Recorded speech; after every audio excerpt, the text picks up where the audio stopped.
interviewed hundreds of leaders all over the globe. And one of the things I've always asked them, one question I've always asked, what's been more important to your overall success as a company, as a business? Whether it's a small business or medium-sized business, doesn't matter. And 98% of the senior leaders, CEOs, presidents have told me it's our culture. Just ask your team these 3 dirt simple questions. What's the number one thing you like about working here? What's one thing you would change, just one thing you would change? And what's one thing you don't like? So you have to be intentional about building your culture, which means as a leader, and especially as you're growing your startup, growing your business, making sure you are hiring relentlessly with your culture in mind. Don't just hire for skills. Don't just hire brilliant people if they're jerks. Make sure you have that policy in place. We do not put up with brilliant jerks. We don't care how smart or talented you are. You have to fit into our culture. And that's what so many successful businesses are doing these days.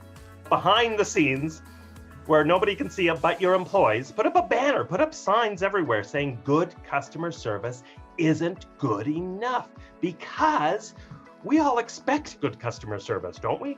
So we have to do one of 2 things. We have to exceed people's basic expectations of good customer service, and not necessarily in outrageous ways. I talk about just the need to go the extra inch consistently with people, just the extra inch. So what are simple little things you can do that are going to make a difference? So we need to either exceed expectations and or do something a little different that your competitors aren't doing. Yeah, it's not rocket science, right? We want to work with people who have a good sense of humor. Yeah. It makes you more likable. We want to hang out with you. Studies show that people who share a healthy sense of humor tend to be trusted more, because I think they come across more real, more genuine, more authentic. So, yeah, you're right. Nobody wants to worry. I talk about seagulls a lot, right? Seagulls are people who crap all over each other when they just constantly complain. They're always going, ah, ah, ah, and they're always looking for the worst in a situation. They're always looking for what's wrong instead of what's right. So they're always saying things like, this will never work. This is a stupid idea. It's against our policy. And nobody wants to work with those people. Those are soul-sucking people. Any high-performing team, any high-performing person right now would need to have this one thing, which would be clarity of vision. You win a coffee hat with Shivi. Yes, yes. Hey everyone, welcome to another inspiring conversation on the Startup Impact. I am Shivi, your host for the show. And our today's guest needs no introduction. He is the Canadian Hall of Fame speaker. He is the international business speaker and the author of 8 amazing books, including The Humor Advantage, The Jerk-Free Workplace, and many more. His idea on building great workplaces have been featured in hundreds of publications worldwide, while his Inspiring Workplaces blog has been listed as one of the top 30 workplace blogs in the world. So please help me in welcoming Michael Kerr. Thank you. Thank you so much for coming on the show. Hey, Shivi, it's so awesome to be here. Thank you for that enthusiastic introduction. That was amazing. You made it sound like I'm the only Hall of Fame speaker in Canada, though. I should point out there's several dozen of us, but I am honored to be one of many. But that was such an enthusiastic introduction. So thank you for that. Michael, I am honored and I'm equally inspired, especially I remember our first conversation and it was thrilling. And that gave me the idea as why not to give that wisdom out to my audience here. So I would right away jump to the question that we were talking about, that in the current scenario of workplace that's happening currently, that we all are working from home, how is humor playing a role there? And especially I want to mention that you have my favorite quote on your door and I love it. Humor at work. Yes, that's the name of my business, Humor at Work. So yeah, I have to practice what I preach. Yeah, well, it's interesting. A lot of people that I've surveyed, that I talked to, a lot of my clients, of course, a lot of just friends and colleagues have said how critical humor has been for them this last year, just to maintain their sanity. I know my wife and I, we made this pact right at the beginning of the pandemic. My wife said, we're not going to end the day with any news. We're not going to end the day with some serious crime drama or some tense thriller. We are going to watch comedies. We're going to end the day with a laugh and make sure we up our humor intake. And that What may a sound, great way. Yeah, what a great. yeah, Yeah. it's awesome, right? It's pretty simple, but it has made a huge difference for us. We watch comedy every night and we laugh, and that's our last thing we watch. That is a pact we have made before we go to bed. So we go to bed feeling positive and energized. And a lot of people have said how important it has been to up their humor intake, recognizing at the same time, right? There's been a lot of challenges to connecting with people. Obviously, you're not with your coworkers in your office anymore, where humor can just flow naturally in a meeting situation or passing somebody in the hallway. You don't have that social interaction and that accidental funny stuff that happens. So I think you have to be a little more intentional about finding the funny in the world right now. Yeah, true. And this is what I was meaning to ask you, because right now a lot of business, uh, we all are working from home. Employers are thinking about how to maintain that culture in the work, especially when Yes. they are recruiting new joinees, or they are the people who have not worked in the team before, the same team, and now they are working from home. They are the new joinees, and to maintain the same kind of a work culture, to emphasize, like you just mentioned about the humor, but to emphasize on the same work culture, to make sure that we we are drawing a line. How do we make sure we do that, Michael? How do you make sure we draw a line, Shivi? What line are you talking about exactly? How do we make sure that we draw a line for the humor? How do we make sure that the work culture that we are prevailing in the workplace right now is is not diluting because we are working from home? So how do we make sure that all of those things are happening correctly? And I want to pick your brain here, because you have been amazing in guiding business there, so I'm sure you have a bit of the solution out there. Yeah, and it's really a question of being extra intentional, and being extra intentional about things that workplaces, that leaders, that teams probably should have been doing all along, right? So it's been a good wake-up call, I think, for some companies, for some teams. And in fact, it's interesting. Some of the surveys have suggested that some companies, I read a survey last fall, Shibi, that suggested that 40% of workplaces said their culture actually has gotten better since working remotely, since working in a hybrid situation. And I think that is just because those workplaces realized they had to be more intentional about how they were connecting, how they were communicating. They had to live their values out loud. They had to make sure they were focusing on their employees more than ever before. And so a lot of it just comes with intentionality, to make sure that you are focusing on what your values are, that you're living them out loud and modeling them. It's especially important when you're not seeing each other day to day in the office, right? And especially it's communication. And communication is so critical now. So doing simple things like making sure you are checking in with your teammates, checking in with your employees on a regular basis, thinking about how you are coming across in your email messages even now has never been more important, right? To think about how we're positively connecting and positively coming across. And in terms of that humor line, making sure that the humor as much as possible is positive too, right? That we're celebrating humor that laughs with people, not so much at people, humor that brings people together and unites people and energizes people, humor that helps promote creativity at work, not humor that laughs at people's ideas when they suggest new suggestions, for example. So it's really just about being more intentional than ever before to make sure you are living your culture out loud. So is humor a top bottom approach, or is it like a bottom top approach? How like I'm understanding that if I'm joining a company and I'm coming back from a culture where I practice humor, is it my responsibility, or how should I inculcate this culture into an organization?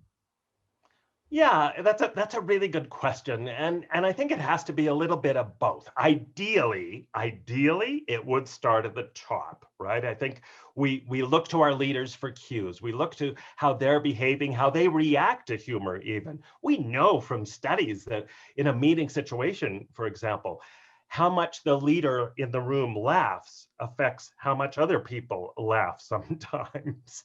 So we look to our leaders for guidance, and the more leaders can lead with laughter, the more they can set the tone. And the metaphor I sometimes use, Shivi, is that leaders are like orchestra conductors, right? They're conducting the music. They're setting the tone for the workplace through their behaviors, through their attitude, through their personality, through how they use humor. So I think you'll have far more success if Hmm. you lead from the top and you send the message to employees, hey, it's not only okay to have fun around here, we actually value it. We actually appreciate it. We understand all the benefits that humor can create on our team, that it will make a more positive, collaborative team, that it will break down barriers, that will make us more creative and innovative. It will help us manage our stress. It will help us connect as human beings and build trust. So we want you to have a little bit of fun. As long as you're getting your work done, we want you to have more fun. In fact, there's this great mantra from a company, Argus Industries in Winnipeg, Manitoba, where they have this mantra: life work is hard enough as it is without making it any harder. So yeah, let's work hard. There's a reason it's called work. We're there to work. But if we maybe add a little bit of fun into the workplace, we'll achieve those goals even faster than we might otherwise. And the way I look at it too is this: when I'm talking to clients about all the benefits of humor in the workplace, even if you don't achieve all those great things that I suggest you can, that the research shows you can, that I talk about in the Humor Advantage, what would you rather have? The same level of success and less fun, or the same level of success and at least enjoy the journey a little bit more? We have to remember that work has a huge impact on our lives. It affects our mental and physical health, our marriages, our kids' life, our families, our development, who we socialize with. It affects where you live. It's a wee bit of a time sucker. It's the single biggest use of our waking hours in this short journey called life. And none of us sitting on the rocking chair are going to look back at our work days and think to ourselves, man, if I had to do it all over again, I'd be more of a fun sucker. I'd be Right. more of a soul sucking, fun sucking jerk and work in a more serious environment. So I think we owe it to our customers and our clients. We owe it to our employees and the families of employees. We owe it to ourselves to create as fun, as humor filled, as human filled a workplace as possible. But now back to your question too. I think everybody, if back to your idea of a new person starting with a company, if I think one of the most important things we can do is just be our authentic selves. And if you have a healthy sense of humor, then bring that to your team. I strongly recommend that. It's one of the greatest social connectors there is. If you want to build trust with your new teammates, if you want to be seen as a positive leader on your team, then as long as it's a healthy, positive sense of humor, along for the ride is a really effective way to do that.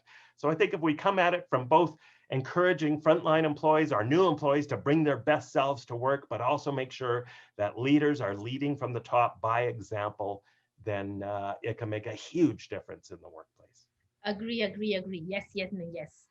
Bring your authentic self and lead us lead by example. Is this exactly that you're talking about in your new book, Jerk Free Workplace? Can you show it to us? I'm I really can. excited I'm about. excited to show it to you. It's right there. The Jerk-Free Workplace: how you can take the lead to create a happier, more inspiring workplace. And that's exactly, I just love this book. This is exactly what is Thank required you. currently in the workplace right now. Business leaders need to read it, and especially the people who are starting the business. the companies which are currently either in the startup phase or are moving to the next phase, they need to bring the culture there. So Michael, I need to pick your brain here from your current book, that Yes. what tips, what is Michael's take to those people who want to build a workplace in their build an environment there. They are the fresh entrepreneurs or the first time or even the seasoned entrepreneurs, but they are starting up, they are moving from having 5 employees to now 50 to 100 to 500 employees. They need to bring that culture and they need to carry it. Is there any tips or any suggestions you want to give it to them? Yeah, absolutely. And the first one is just that, being intentional about your culture again, which I know I mentioned earlier, but it's so important. I've interviewed hundreds of leaders all over the globe. And one of the things I've always asked them, one question I've always asked, what's been more important to your overall success as a company, as a business, whether it's a small business or medium-sized business, doesn't matter. And 98% of the senior leaders, CEOs, presidents have told me it's our culture. Culture is everything. Culture has been the key driver of success, even more important than our strategy. As one CEO put it to me, you can have the most incredible strategy or business idea in the world, but if you don't have the right team in place, the right culture in place, the right mindset in place, chances are that idea is not going to succeed. Conversely, you could have a mediocre idea, a mediocre strategy, but with the right team, the right culture in place, that idea will soar. And there's so many studies that bear this out. A Harvard business study that I talk about all the time that suggested how leaders hire, train, and treat their employees accounts for anywhere from 30% to 300% growth over their competitors. That's huge. But the key is what great leaders get of great companies is that great cultures don't just happen. You can't fake it. You can't go buy your culture at IKEA because nobody would probably understand the instructions, right? So you have to be intentional about building your culture, which means as a leader, and especially as you're growing your startup, growing your business, making sure you are hiring relentlessly with your culture in mind. Don't just hire for skills. Don't just hire brilliant people if they're jerks. Make sure you have that policy in place. We do not put up with brilliant jerks. We don't care how smart or talented you are. You have to fit into our culture. And that's what so many successful businesses are doing these days, is making sure they hire for culture growth, for culture fit, yes, but also for growth, for somebody who's going to help them expand the culture in the direction they want to take their culture. Invest in training in your culture with these new employees so they understand what your values are. And speaking of values, you've got to remember those old cliche sayings: actions speak louder than words and talk is cheap. So make sure you bring your values to life, turn them into stories, turn them into fun games, do anything you can to translate those values into observable behaviors and actions so that your employees understand what you're talking about. And then you as a leader have to make sure you are modeling those values out loud and that you are holding your employees accountable, that you're celebrating your employees for living your values out loud the way you want them to, but also that you're holding them accountable, that they aren't just cheesy slogans, they have to be lines in the sand. And then make sure you are relentlessly communicating the importance of culture, have culture moments in your meetings, have value moments in your meetings, and make sure as you're making decisions that you are always looking at those decisions through the lens of your culture. So yes, it can get challenging as your business is growing. It gets more stressful. You're making more important decisions sometimes, but always make sure, does this decision, does this solution to this decision reflect the culture that we want? Will it help us build the culture that we want, but does it also reflect the culture that we want? There's a chicken and egg relationship there, right? So that's just a few thoughts, but it's about just being relentlessly intentional on your culture. And a few things, simple things I recommend. One is create a culture theme of the month, for example, where everyone can just rally around one particular aspect of your culture and focus on it relentlessly for 1 month. Another dirt simple idea is to just every few months with your team, with all of your employees, We don't have to complicate this. I think sometimes we Right. overcomplicate things. Yeah. Just ask your team these three dirt simple questions. What's the number one thing you like about working here? What's one thing you would change? Just one thing you would change? And what's one thing you don't like? Three simple questions. But then the key for the leaders is to actually listen to the feedback they get and implement as much as you can. If you Uh-huh. want to succeed, the key to success is making sure you listen to your employees, you involve your employees, you engage your employees. Do not think of your growth in your startup as a solo business, as a solo project. Don't try to be the lone wolf. The more you can involve people, the more successful you're going to be. The chances that you'll be successful go through the roof when you involve more people. Mhm. So asking people your employees, the dirt simple question, for example, hey, what do you think? What do you think about this? One of the most powerful questions we need to learn to ask as leaders. There was a Marshall Goldsmith study, in fact, years ago, that suggested this was the number one question employees wanted to be asked, and it was the thing that leaders tended to do the worst.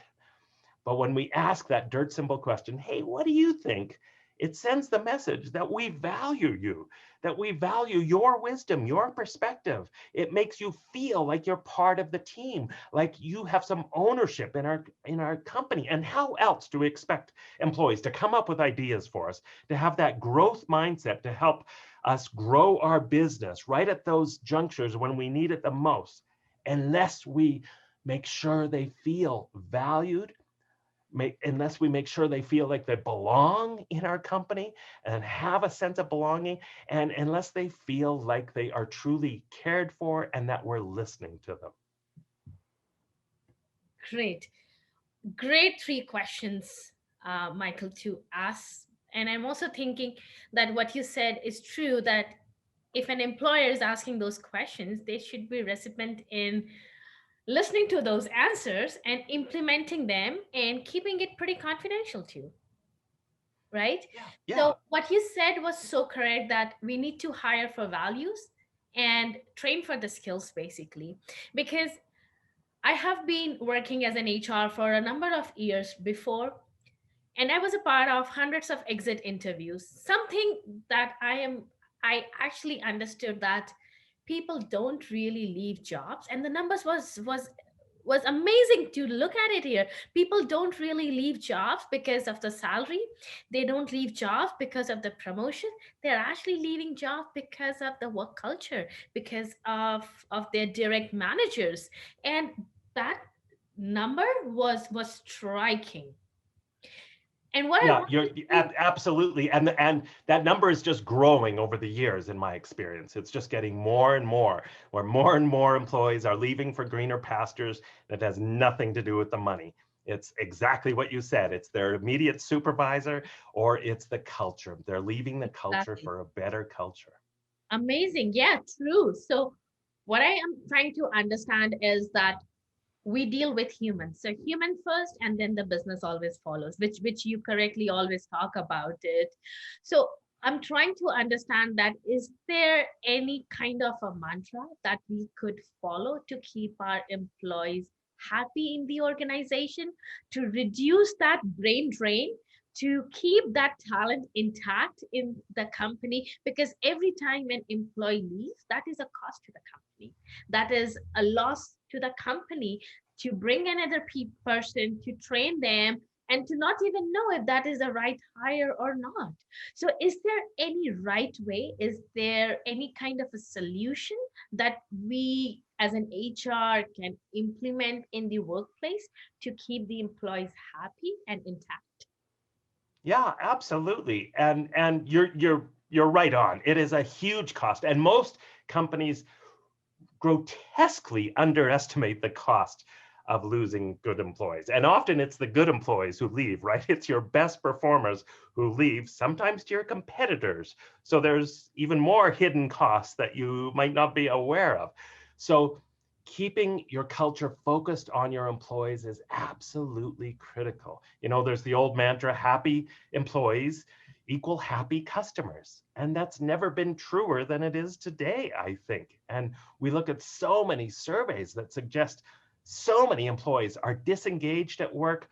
I just read a survey a few weeks ago, in fact, from Harvard Business that 88% of American employees, 88% say they go home at the end of the day feeling like their employer doesn't care about them and doesn't listen to them.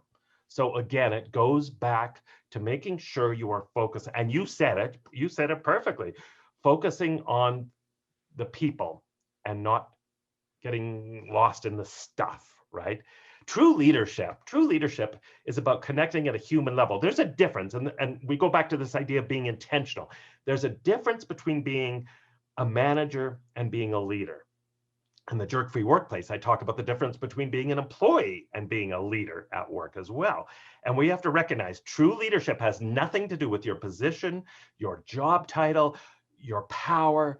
True leadership is about character, it's about who you're being, and it's about the people, not the stuff. It's really hard to lead a budget or lead a piece of paper or lead a file, right? Conversely, people don't want to be managed.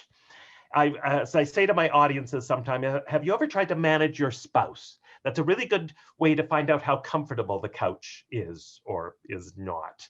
So it's about connecting at a human level. That's why a sense of humor as a leader, again, is so important. That's why taking the time to build relationships and build trust is so important.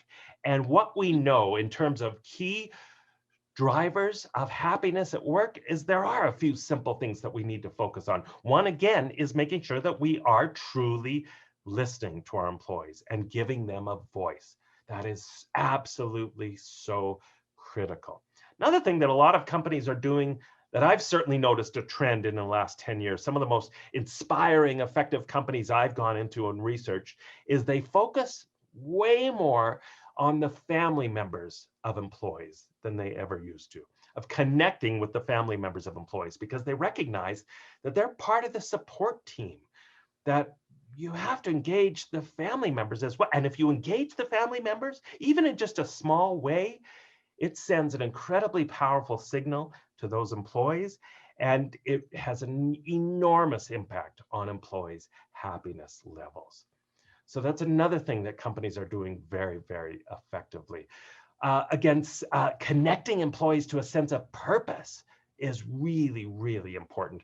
There was an International Mercer survey several years ago that suggested that that was one of the top motivational happiness influences for employees at work, in fact, was just feeling like they had a sense of purpose at work. And some people say to me, well, we're not solving cancer or solving world hunger. So how do you have a sense of purpose in our job?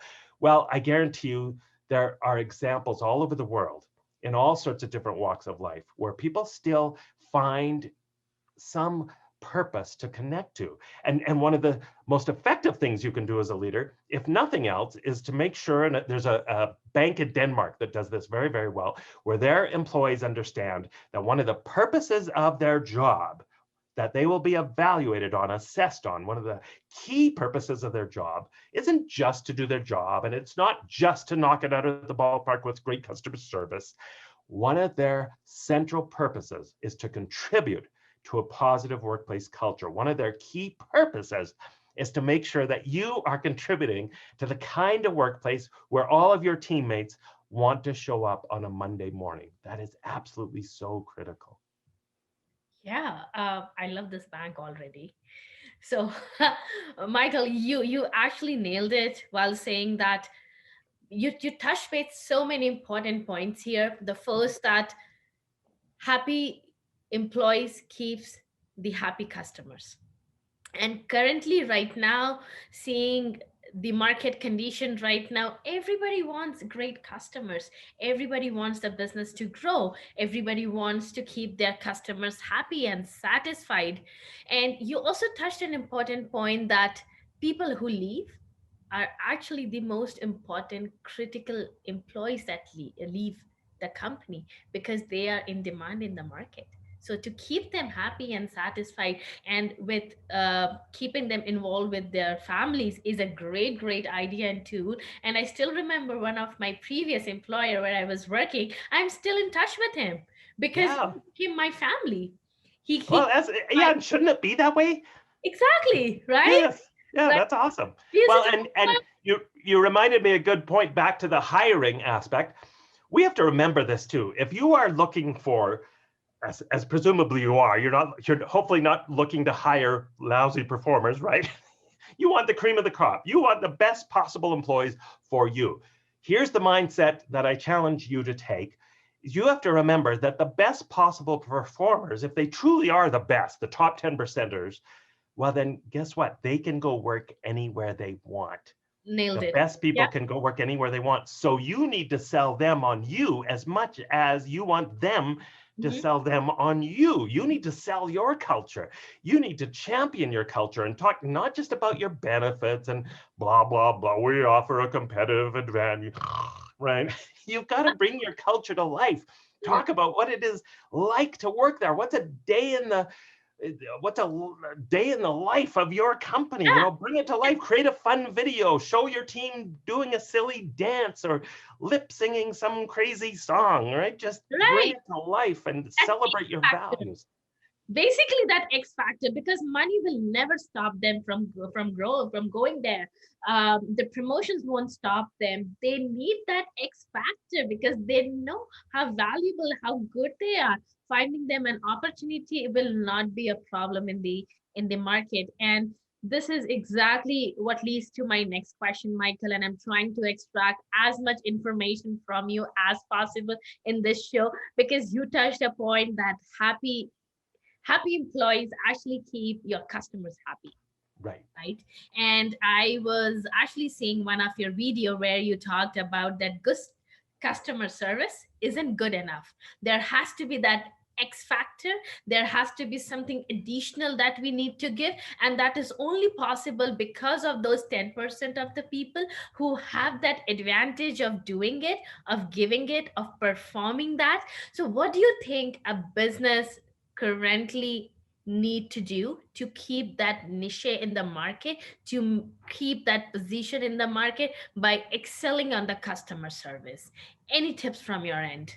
Yeah, absolutely. And I say that line all the time. Good customer service isn't good enough. In fact, I'd encourage everybody who's listening, put that on a banner, not where your customers can see it, because they'll get a little confused, but behind the scenes where nobody can see it but your employees. Put up a banner, put up signs everywhere saying good customer service isn't good enough, because we all expect good customer service, don't we?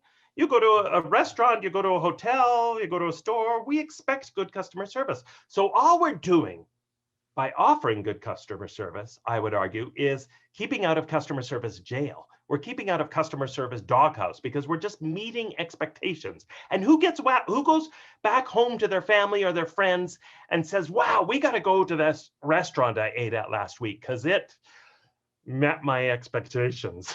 It was adequate." Nobody, right? So we have to do one of two things. We have to exceed people's basic expectations of good customer service, and not necessarily in outrageous ways. I talk about just the need to go the extra inch consistently with people, just the extra inch. So what are simple little things you can do that are going to make a difference? So we need to either exceed expectations and or do something a little different that your competitors aren't doing, that your competitors aren't willing to do. And we need to relentlessly, if you want to rock it with your customer service, you need to relentlessly communicate the importance of customer service to your employees. Again, you've got to hire relentlessly for a service attitude. You've got to make sure your culture has a service first mindset, because this starts on the inside and filters to the outside. Great teamwork is just about providing good customer service to the rest of your teammates, I think, right?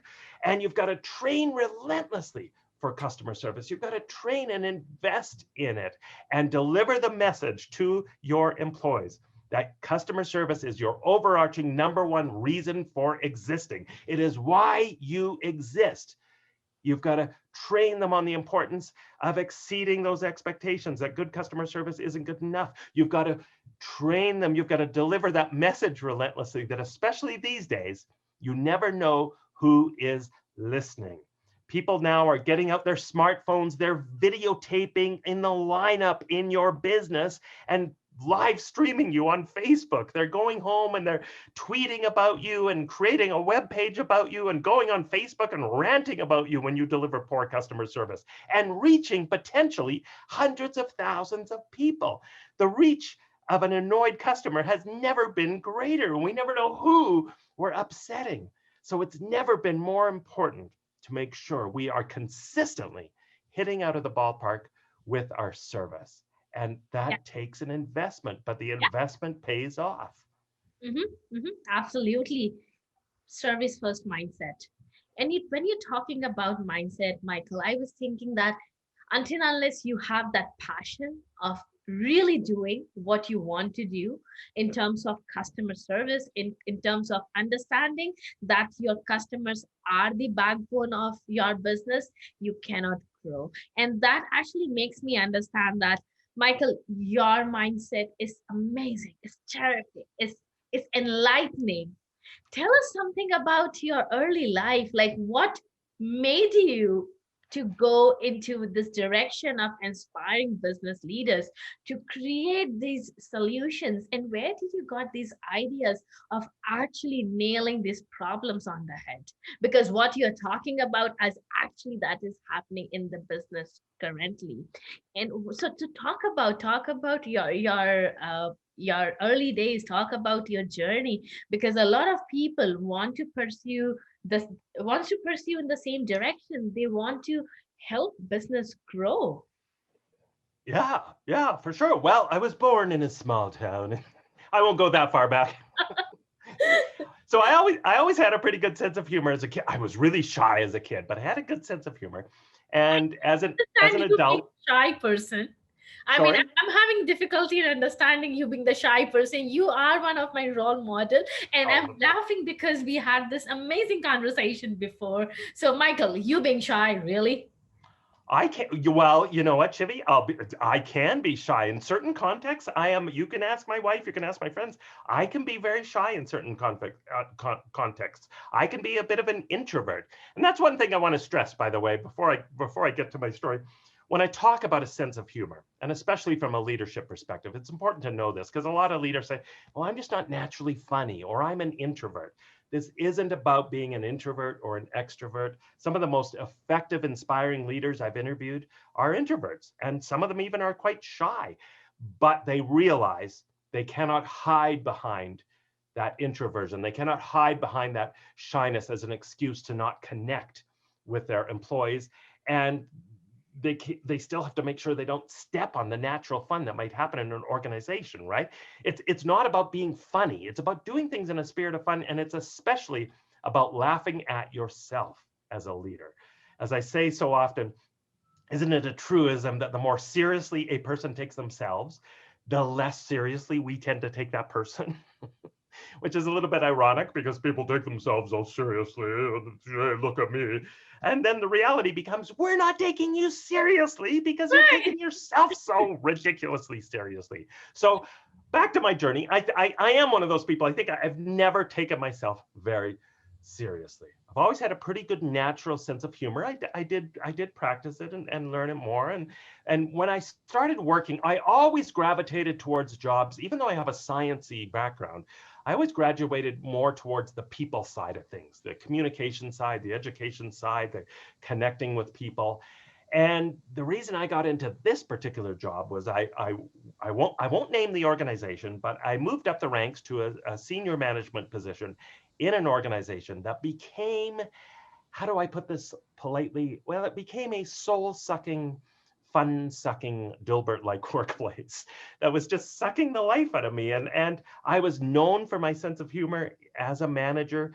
I was known as somebody who would use their sense of humor to Right. connect people in the workplace, but it was draining the life out of me. And I was finding it harder and harder to bring my sense of humor Mhm. along for the ride. So Yeah. I, yeah, I realized I had to do something with my life, and I decided then and there that I was going to make it my mission to talk about how work should not be sucking the life out of us, that it should be the opposite. Work should be inspiring us. We should be going home at the end of the day feeling better than when we started the day. We should be energized and fueled by our work, not drained by our work. And we should be allowed to be authentic and to bring our sense of humor along for the ride. So I ended up, Shivi, this was very cool, but I'm right at my transition point of leaving this job. I went to my very first humor conference where they were talking about humor from a very academic point of view. And that's where I really got interested in this whole notion of talking not just about workplace culture, but also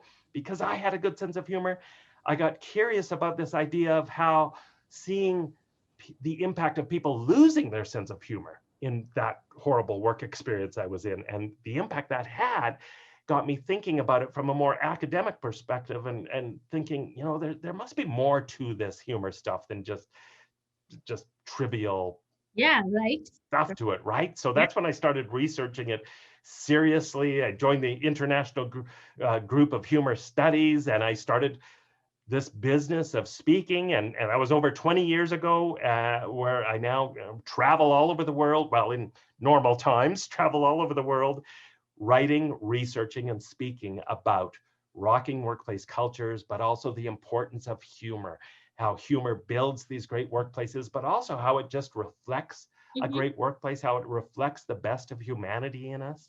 Yeah, true. And in general, I'm just thinking that not from the business perspective, like in general, people are drawn to happy people.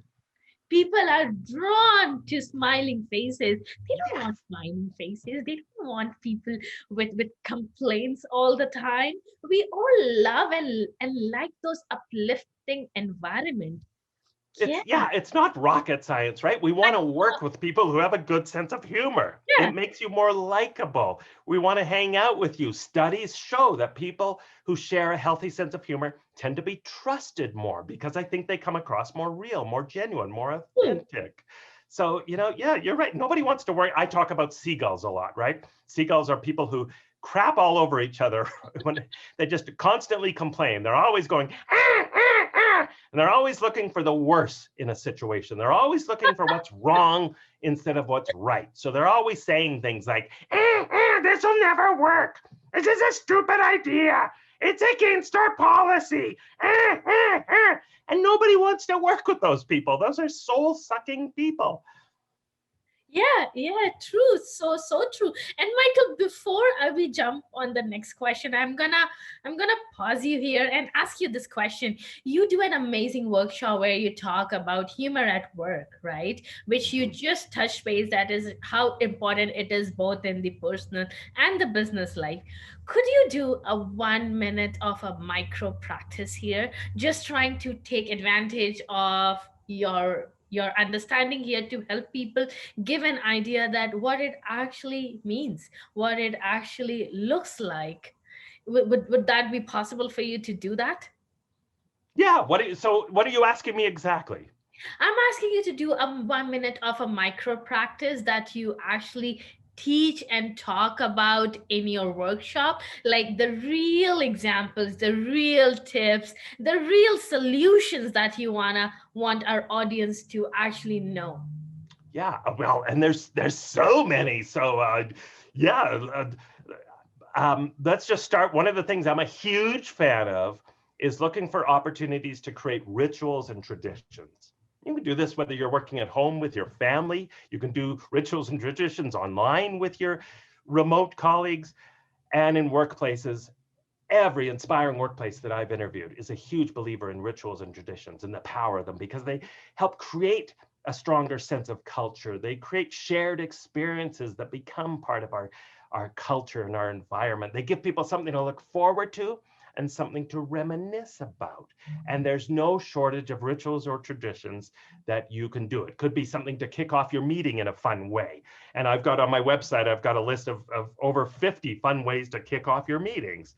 It could be a ritual to kick off the week in a fun way or end the week in a fun way. It could be celebrating those wacky theme days or creating your own theme day. One of my favorite goofy theme days, and I love the ones that are simple, but also just fun that you can't help but smile. So one of my favorite ones that I suggest all the time is third person Thursdays, where everybody all day Thursday has to refer to themselves, but in the third person instead of the first person.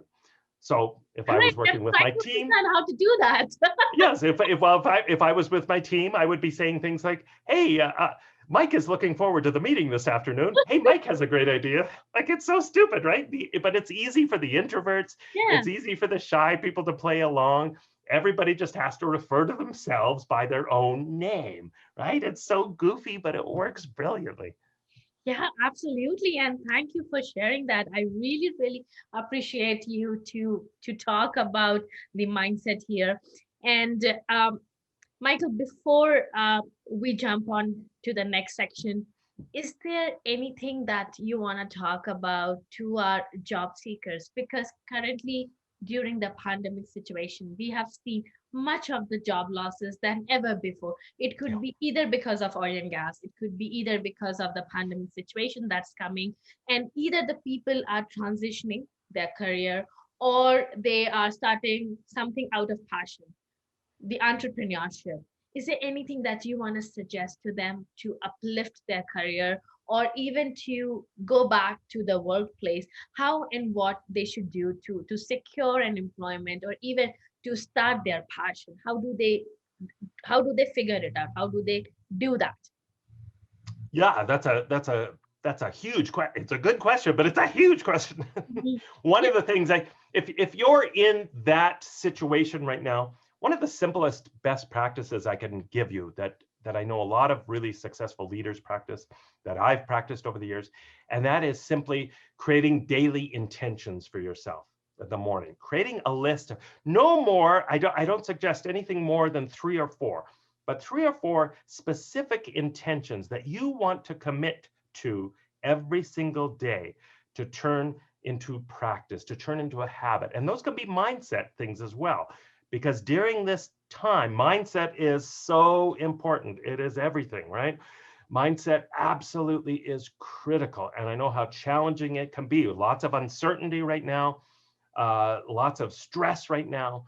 So creating some intentions around what you're going to do to maintain your mental health, to maintain your physical health is so important. But the key to success is you have to check in the morning with your intentions and then check back at the end of the day. Did you actually do what you said you were going to do today? Did you promise to do that? Or did you do what you promised to yourself to do? So that's just so critical. And in terms of mindset right now, I think one of the most important things you can do is, not pretend that things are okay when they're not. If you're struggling, we have to give ourselves permission, I think, to have bad days, to have maybe a bad week where we're just not doing very well. We need to just own that, because here's the danger. You end up beating yourself up for having those bad days, right? You start getting stressed out, in other words, for being stressed out. You get worried about being worried. So now you're not just worried, you're already worried. Now you're worried about being worried. So you're stacking on top of each other. You're anxious about being anxious. So pretty soon your bad hair day ends up piling on top of your bad hair day. And then pretty soon you look like you're from the 1980s with that big hair going on, right? And nobody wants to see that. So just to own the fact that you're going to have some bad hours, some bad days, but you are going to get through this. Martin Seligman, who's known as the father of positive psychology, he talks about how you can train your brain from being overly pessimistic to focus on a more positive outlook. And so what he shows in his research is that pessimists tend to think with 3 P's in mind. They tend to think when things are challenging that it's pervasive. In other words, my entire life is ruined. It's permanent. The rest of my life is ruined. And it's personal. This is only happening to me. But you can argue those points with your brain. You can actually, and he shows this in his research, you can debate those points to flip those around and to remind yourself that as much as you may be challenged right now and struggling, this isn't going to be forever. This isn't permanent. You're going to get on the other side of this. We are going to get on the other side of this pandemic. It isn't personal. not by any stretch, even when sometimes it feels personal. If you're dealing with rejection, looking for jobs or trying to get ahead with your idea, it's not personal and it is not pervasive. You need to focus on and remind yourself of those parts of your life that are still very positive, that are worth celebrating, that are worth grateful for, and remind yourself that you might be struggling in one part of your life right now, but not all parts of your life. And in terms of this notion of looking for work, of looking for your next passion project, one of the most important things you can do again is to connect with people. Don't be trying to do this alone. The most successful people I know, whenever they're faced with challenges, they change a very simple question. Rather than focusing on the question, how am I going to do this? They change the question, and I love this, and I'm trying to practice this more in my business. They change the question to, who can help me with this particular challenge? Who can help me with this particular issue? So I think it's never been more important when you're feeling isolated to reach out to everybody that you know, to connect virtually, to connect on the phone, to find that support network that's going to help you. And when you are pursuing your jobs, when you are looking for jobs, do your homework. Make sure you do your homework. And I guarantee you, I can tell you, because I talk about this all the time, and I talk about it in my last book, Hire, Inspire, and Fuel Their Fire, that workplaces are hiring for culture and attitude like never before. So you make sure you do your research about what their culture is, what they're looking for in terms of their culture, and make sure that you are very aware of your attitude and mindset, because know that that is going to be one of the key things that they are looking for when they are hiring people, when they're expanding their team. Oh my God, that was the the key to the answer, Michael. Networking, correct? Yeah. Always. Oh, networking is so important. Connecting with people. If for no other reason, even if it doesn't help you advance your goals, Mhm. I think just for that mental support to know that you're not alone, right, is so important. Mm-hmm. And especially in the environment of everything going virtual, the Zoom fatigue that's happening, everything around, people are available right now. People we would have never dreamed to reach out. The business owners, Absolutely. HRs, who were never available before, are there right now, are ready for those coffee meets, are ready to give out the suggestions. There is a whole vast environment of podcasts that's happening where people are actually giving suggestions that what the companies really want. Just listen to it, just do the homework. That what you said about, you actually nailed it, Michael. And let's say in this networking process, if anybody wants to reach out to you, how and where they could find you? Yes. Well, through my probably the best bet is just to go to my website and find my contact information there, www.mikekerr.com. Absolutely. And all these details, I'm going to put it on the video notes for the audience to review it. And Yeah, my and I'm on LinkedIn, of course, and I've got my YouTube channel that I'm building a community there as well. So lots of places people can connect with me. honestly, I found you on LinkedIn for sure. There you And go. you were kind enough to answer it there on the spot, Michael. So, Michael, this has been something that I have been reminding to ask you that, and this is out of curiosity, to be honest. I was just curious when I found your book, Jerk Free Workplace, that what is something next that Michael is going to bring along? What is something next that is exciting that he's going to bring along? What is his next step? What is his vision forward? And that's something curiosity has been there. So I want to ask you, what is something next coming up, Michael? What is something that you are planning to talk about with your next business mentorship platform? Yeah, well, I've got a few things on the go, Shivi. Thank you for the question. It's very exciting. I'm totally overhauling my website, so I'm gonna be unlaunching a new whole brand, logo, website, everything. So it's gonna be far more, I think, user friendly than ever before. More videos on it, more blogs, more. It's just gonna be a fabulous resource for people. I'm continuing to build my YouTube channel, Inspiring Workplace. And I really want to make that a hub for resources as well. And then in terms of my next projects, in terms of connecting with businesses, my next book project is going to be similar-ish to the Jerk Free Workplace, but the Jerk Free Workplace is targeted for every employee at every level, from senior leaders on down to frontline employees. My next book is going to be targeted specifically at the senior leadership level. And it's going to be a book specifically for the highest leaders in the organization, talking about the role that they need to play being a culture leader. It's going to be talking about leading with humility and leading with humor, because those are two of the most important things I think you can do these days as a senior leader. And I'm going to turn those into online courses for people and create all sorts of videos around them. So I've got lots going on. Never a dull moment here.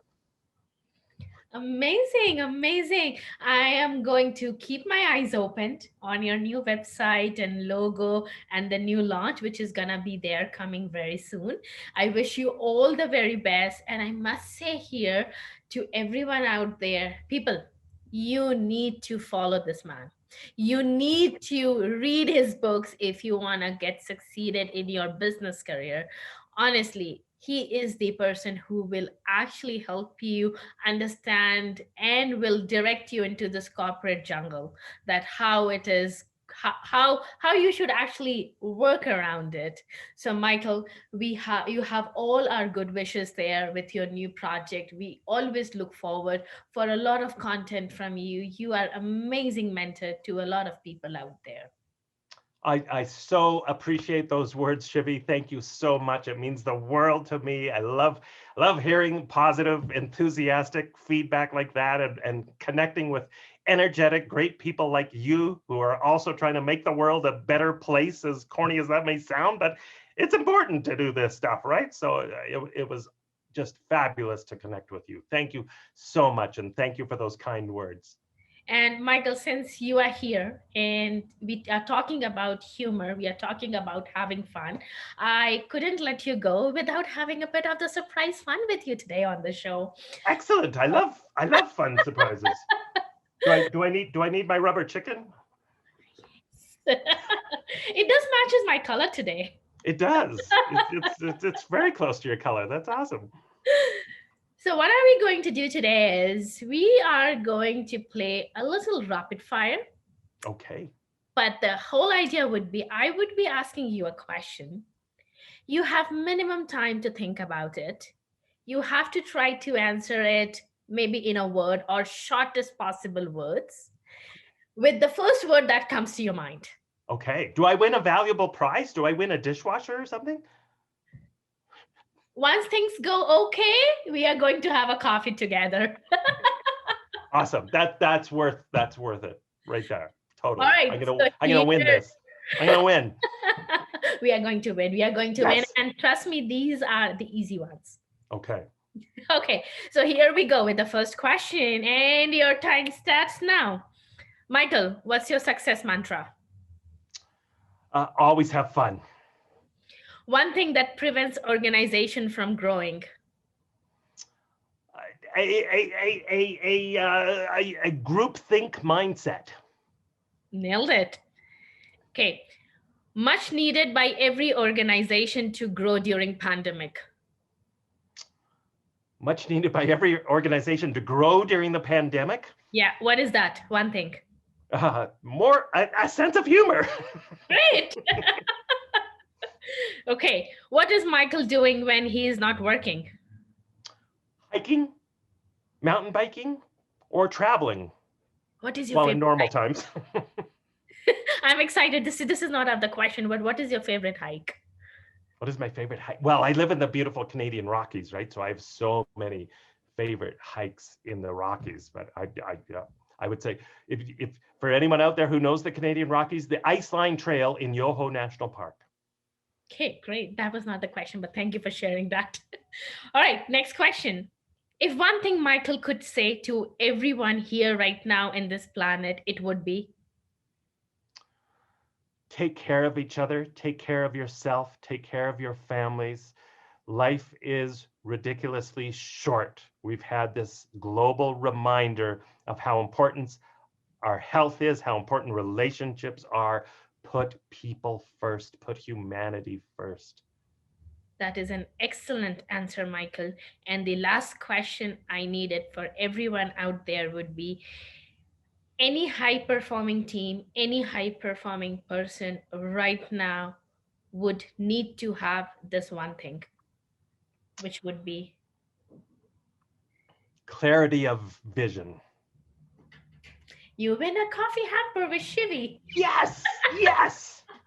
Wait, I've got my, oh, I don't have it. I was hoping to have my noise here. Um, um,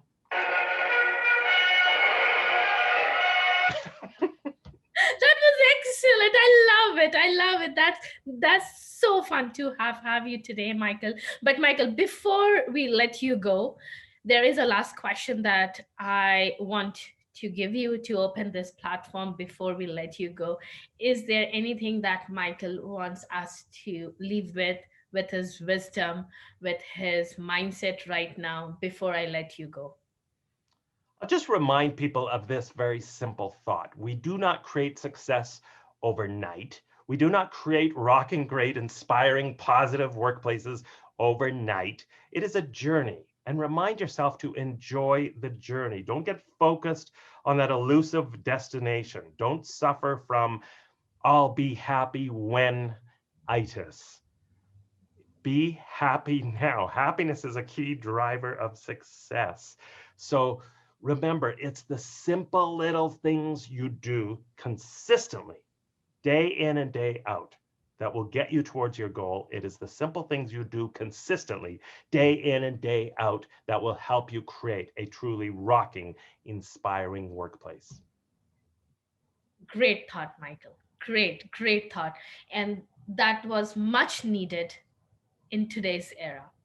So thank you so much, Michael, for speaking with us, for sharing your mindset, for having fun with us, for sharing your learnings, your wisdom, and humor.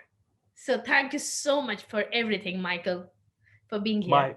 My pleasure. Thank you so much, Shivi. Best of success to everybody out there. And Yeah. remember to keep having fun. Thank you, Michael.